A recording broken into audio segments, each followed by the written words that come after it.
Assalamualaikum teman-teman. Bagaimana kabarnya hari ini? Semoga kita semua selalu diberikan Allah kesehatan. Oh iya, masih semangat belajar di rumah? Semoga kita selalu semangat dalam belajar dimanapun kita berada. Hari ini kita akan belajar tentang tema 2.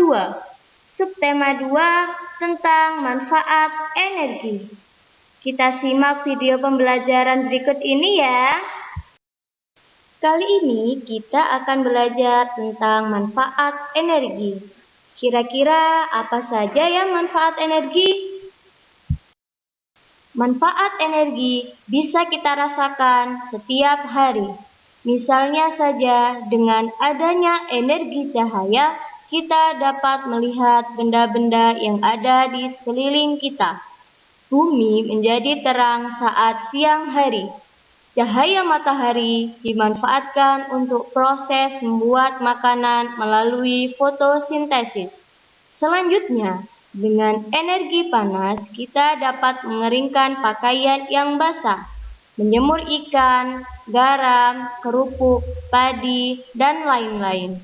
Dengan energi panas, dapat digunakan juga untuk membangkit tenaga listrik. Selanjutnya, kita akan membahas tentang manfaat energi gerak, energi kimia, dan energi listrik. Manfaat dari energi gerak adalah menggerakkan perahu nelayan, membantu proses penyerbukan. Energi gerak dari kincir angin atau air dapat menghasilkan energi listrik. Selanjutnya, energi kimia biasanya kita mendapatkan dari makanan. Jadi, makanan yang kita makan ternyata diubah oleh tubuh kita menjadi energi tubuh, sehingga kita bisa melakukan aktivitas sehari-hari. Energi kimia bisa kita dapatkan dari barang-barang yang lain, contohnya baterai, aki, minyak tanah. Contohnya, energi kimia yang ada pada baterai dan aki bisa menghasilkan listrik.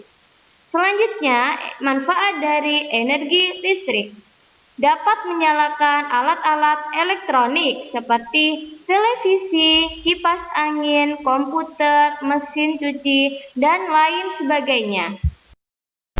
Perubahan bentuk energi dan manfaat perubahannya. Menonton televisi, yaitu energi listrik menjadi cahaya. Bermanfaat, kita dapat melihat gambar di monitor televisi. Senter yang menyala, yaitu energi kimia menjadi listrik. Kita dapat melihat sekeliling kita. Menyetrika baju, yaitu energi listrik menjadi panas, sehingga kita dapat merapikan baju.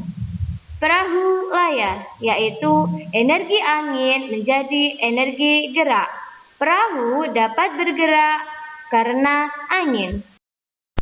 Silakan pause video ini, baca dan pahami materinya.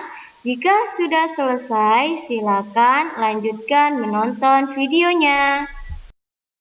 Sumber daya alam berdasarkan pemanfaatannya dapat dibagi menjadi 3. Yang pertama, dapat diperbarui, contohnya tumbuhan dan hewan.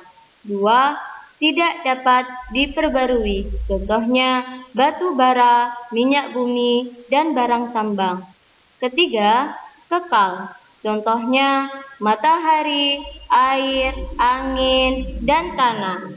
Nah, teman-teman, sebaiknya kita dapat menjaga kelestarian sumber daya alam dengan cara menggunakannya dengan bijak agar sumber daya alam tidak punah, sehingga dapat dimanfaatkan oleh generasi selanjutnya. Batu bara terbentuk dari tumbuhan yang terpendam selama jutaan tahun yang lalu. Manfaat batu bara diantaranya yaitu sebagai sumber tenaga pembangkit listrik, bahan bakar kompor briket, bahan bakar kereta api, dan bahan bakar produksi besi dan baja. Batu bara termasuk sumber daya alam yang tidak dapat diperbarui.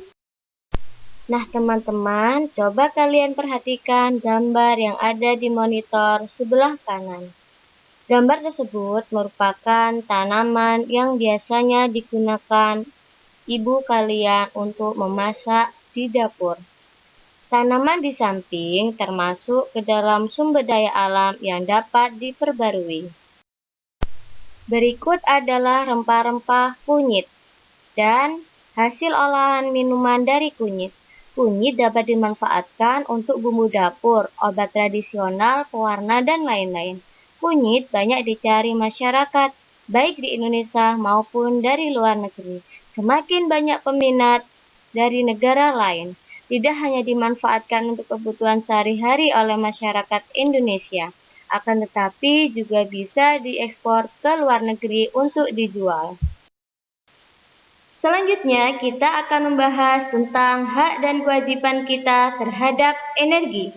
Kira-kira apa saja ya hak dan kewajiban kita terhadap energi? Berikut adalah hak dan kewajiban kita terhadap energi. Hak kita adalah mendapatkan listrik, mendapatkan air bersih, dan mendapat BBM. Sedangkan kewajiban kita yang harus kita lakukan adalah menghemat listrik, tidak boros air bersih, dan menggunakan dengan bijak. Nah, teman-teman, apakah kalian sudah menjalankan kewajiban terhadap energi? Ayo bersama-sama bijak dalam menggunakan energi, agar energi tidak cepat habis dan kebutuhan juga dapat terpenuhi. Sedangkan kehidupan orang lain dapat berlangsung dengan baik. Perhatikan gambar berikut ini. Gambar di sebelah atas merupakan contoh hemat energi, sedangkan gambar di sebelah bawah merupakan contoh boros energi. Ada yang tahu gambar yang di sebelah tengah itu apa? Ya, betul sekali, itu adalah gambar kertas. Coba, seberapa banyak kalian menggunakan kertas dalam sehari? Kira-kira dari bahan apa ya kertas dibuat? Terus, bagaimana cara menghemat kertas? Nah, untuk menjawabnya, kita simak video pembelajaran berikut ini. Bahan pokok pembuatan kertas adalah serat kayu dari pohon. Terbayangkan jika kita tidak menggunakan kertas secara bijak, maka secara otomatis banyak pula pohon yang akan ditebang. Untuk itu, kita dapat menghemat kertas dengan cara berkreasi dari kertas, bijak menggunakan kertas, daur ulang, tidak boros kertas. Berikut adalah akibat jika kita tidak menggunakan kertas secara bijak. Yang pertama, banyak hutan yang gundul. Terjadi banjir di pemukiman warga. Untuk itu, kita harus melakukan reboisasi dan bijak dalam penggunaan kertas. Materi selanjutnya adalah tentang poster. Poster merupakan selembar publikasi berupa gambar atau teks atau gabungan keduanya yang memuat informasi dan ditempel di dinding atau tempat umum lainnya. Tujuan poster yang pertama, mengumumkan atau memperkenalkan suatu acara. Kedua, menjual suatu produk. Ketiga, membentuk sikap atau pandangan. Dan keempat, promosi layanan atau jasa. Berikut sudah saya berikan masing-masing contoh. Silakan diperhatikan dan difahami. Teks petunjuk biasa digunakan untuk melakukan atau menggunakan sesuatu. Ciri-cirinya: 1. Bahasa yang digunakan jelas, singkat, dan runtut. 2. Menggunakan kalimat perintah dengan ciri diakhiri tanda seru. 3. Terkadang juga menggunakan kalimat saran seperti sebaiknya dan hendaknya. Perhatikan contoh berikut ini ya. Berikut adalah contoh teks petunjuk penggunaan alat setrika. Yang pertama, colokkan steker pada stop kontak. Kedua, putar saklar pengatur suhu. Ketiga, tunggu sampai panas yang diinginkan. Keempat, gunakan setrika secara efektif. Dan kelima, cabut steker dari stop kontak jika sudah tidak digunakan. Nah, kalian sudah paham kan cara pembuat teks petunjuk? Selanjutnya, mari bersama-sama mengamati dan memahami poster berikut ini. Dari kita memahami dan mengamati poster berikut, kita mendapatkan informasi atau pesan sebagai berikut. Yang pertama, tips atau petunjuk menghemat air. Kedua, dari menghemat air, kita bisa menjaga ketersediaan air bersih di alam. Dan ketiga, kalimat ajakan dari poster tersebut adalah "Yuk hemat air", karena terdapat kata "yuk" dan diakhiri tanda seru. Selanjutnya, coba perhatikan dan pahami isi lagu berikut ini agar kita bisa menyanyikannya dengan baik.